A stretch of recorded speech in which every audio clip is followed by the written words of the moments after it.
ಲೋಕಸಭಾ ಚುನಾವಣೆಗೆ ದಿನಾಂಕ ಘೋಷಣೆ ಆಗ್ತಿದ್ದಂತೆ ರಾಜ್ಯ ಬಿಜೆಪಿಯಲ್ಲಿ ರಾಜಕೀಯದ ಕಂಪನ ಶುರುವಾಗಿದೆ. ಕಲಬುರಗಿಯಿಂದಲೇ ಕರ್ನಾಟಕದ ಮತಬೇಟೆಗೆ ಪ್ರಧಾನಿ ಮೋದಿ ಪಾಂಚಜನ್ಯ ಮೊಳಗಿಸಿದ್ದಾರೆ. ನಾಳೆ ಮತ್ತೆ ಶಿವಮೊಗ್ಗಕ್ಕೆ ಪ್ರಧಾನಿ ಮೋದಿ ಆಗಮಿಸಲಿದ್ದಾರೆ. ಈ ನಡುವೆ ರಾಜ್ಯ ಬಿಜೆಪಿ ನಾಯಕರು ಟಾಸ್ಕ್ ಒಂದಕ್ಕೆ ಪ್ಲಾನ್ ಮಾಡಿದ್ದಾರೆ. ಅದುವೇ ಈಶ್ವರಪ್ಪ ಬಂಡಾಯ ಶಮನ.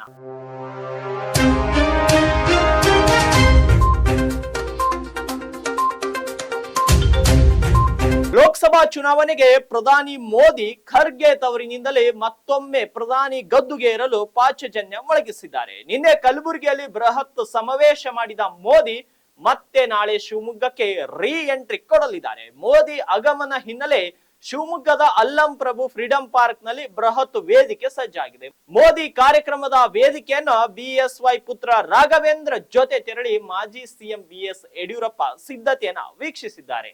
ಈ ಬಗ್ಗೆ ಮಾತನಾಡಿರುವಂತಹ ಬಿಎಸ್ವೈ, ಈಶ್ವರಪ್ಪನವರ ಪುತ್ರನಿಗೆ ಟಿಕೆಟ್ ತಪ್ಪಲು ನಾವ್ಯಾರು ಕಾರಣರಲ್ಲ. ಕೇಂದ್ರದ ಚುನಾವಣಾ ಸಮಿತಿಯ ನಿರ್ಧಾರದಂತೆ ಟಿಕೆಟ್ ಹಂಚಿಕೆಯಾಗಿದೆ ಎಂದರು. ಹೀಗಾಗಿ ಈಶ್ವರಪ್ಪನವರ ಮನವೊಲಿಸಿ ಕಾರ್ಯಕ್ರಮದಲ್ಲಿ ಭಾಗವಹಿಸುವಂತೆ ಮಾಡಲು ಪ್ರಯತ್ನ ನಡೆದಿದೆ ಅಂತ ಹೇಳಿದ್ದಾರೆ. ಈಶ್ವರಪ್ಪನವರಿಗೆ ನೋವಾಗಿದೆ ನಿಜ. ಕಳೆದ ಬಾರಿ ಟಿಕೆಟ್ ಕೊಟ್ಟಿರಲಿಲ್ಲ, ನೋವಿನಿಂದ ಪಕ್ಷೇತರ ಸ್ಪರ್ಧೆ ಮಾಡಿದ್ದಾರೆ ಅಂತ ಕಲಬುರಗಿಯಲ್ಲಿ ವಿಪಕ್ಷ ನಾಯಕ ಆರ್ ಅಶೋಕ್ ಹೇಳಿದ್ದಾರೆ. ಅವರನ್ನ ಸಮಾಧಾನ ಮಾಡುವ ಕೆಲಸ ಮಾಡುತ್ತೇವೆ. ಮೋದಿ ಪ್ರಧಾನಿ ಆಗ್ಬೇಕು ಅಂದ್ರೆ ನಮ್ಮಲ್ಲಿ ಒಡಕಾಗಬಾರದು. 2-3 ದಿನದಲ್ಲಿ ಈಶ್ವರಪ್ಪ ಪ್ರಕರಣ ಸುಖ್ಯಾಂತ ಮಾಡುತ್ತೇವೆ ಎಂದಿದ್ದಾರೆ ನಮ್ಮ ಪಕ್ಷದ ಹಿರಿಯ ಮುಖಂಡರು. ಈಶ್ವರಪ್ಪ ಜೊತೆ ಸಂಪರ್ಕದಲ್ಲಿದ್ದಾರೆ, ಸಮಾಲೋಚನೆ ನಡೆಸುತ್ತಿದ್ದಾರೆ. ನನಗೆ ಸಂಪೂರ್ಣ ವಿಶ್ವಾಸ ಇದೆ, ನಮ್ಮ ವರಿಷ್ಠರು ಈಶ್ವರಪ್ಪನವರ ಮನವೊಲಿಸುತ್ತಾರೆ ಅಂತ ಬಿಜೆಪಿ ರಾಜ್ಯಾಧ್ಯಕ್ಷ BY ವಿಜೇಂದ್ರ ವಿಶ್ವಾಸವನ್ನು ವ್ಯಕ್ತಪಡಿಸಿದ್ದಾರೆ.